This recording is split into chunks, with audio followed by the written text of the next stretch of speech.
করলাম, medical college দিলেন নীলফামারীতে। বিশ্ববিদ্যালয়ের জন্য আন্দোলন করলাম, ঘোষণা দিলেন ঠাকুরগাঁয়ে। বিশ্ববিদ্যালয়ের জন্য আন্দোলন করলাম, বিশ্ববিদ্যালয় করলেন কুড়িগ্রামে। আর কত? যদি জীবন দিতে হয় জীবন দিব, পঞ্চগড়ে মেডিকেল কলেজ চাই চাই চাই।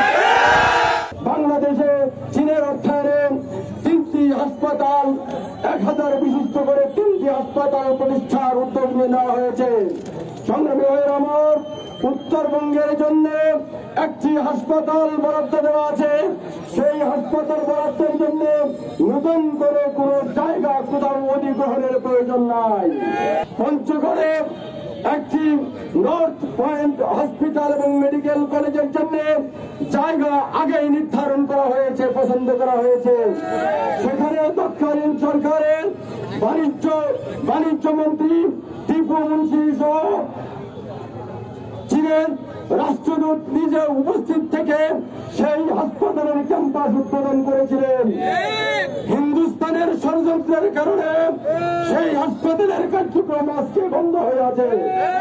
আমরা হিন্দুস্তানের ষড়যন্ত্রকে সবাই মিলে আমরা মোকাবেলা করতে চাই। সেই যুগের মানুষ দীর্ঘদিন থেকে বৈষম্যের শিকার। আমরা বৈষম্য থেকে পঞ্চগড়ের মানুষকে রক্ষা করতে চাই। আমরা আগামী দিনের যে হসপিটাল, এই হাসপাতালটি পঞ্চগড়ে স্থাপন করার জন্য প্রধান উপদেষ্টা বরাবর দাবি জানাতে চাই। আজকের এই মানববন্ধন এবং গণজমায়েতের মধ্য দিয়ে আমরা বলতে চাই, আমরা কেবল শুরু করলাম। আজকে যদি আপনারা অনতি বিলম্বে এই সিদ্ধান্ত যদি পঞ্চগড়বাসীর পক্ষে না দেন, তাহলে অত্যন্ত পঞ্চগড়ের মানুষ, পঞ্চগড়ের ছাত্র জনতা, সাংবাদিক জানে কিভাবে তাদের আদায় করতে হয় দাবি। আমি মনে করব আমাদের আজকে এই প্রারম্ভিক আন্দোলনের মধ্য দিয়ে সরকারের কাছে মেসেজ চলে গেছে। যে মেসেজের মধ্য দিয়ে আমি আশা করব তারা অতি দ্রুত আমাদের এই সিদ্ধান্ত অবহিত করবেন। কারণ আজকে রংপুর বারবার প্রত্যেকটি বক্তা বলেছেন, রংপুরে মেডিকেল কলেজ আছে, হাসপাতাল আছে, সেখানে রংপুরের মানুষ সেবা পায়। নীলফামারী থেকে রংপুরে যাওয়ার রাস্তা 1 ঘন্টাও নয়।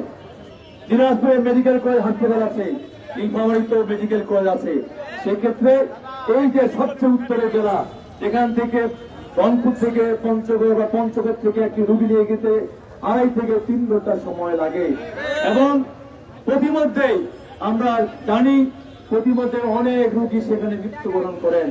সেই ক্ষেত্রে অনেকে সামর্থ্য হন না রংপুরে চিকিৎসা নেওয়া বা দিনাজপুরে চিকিৎসা নেওয়া।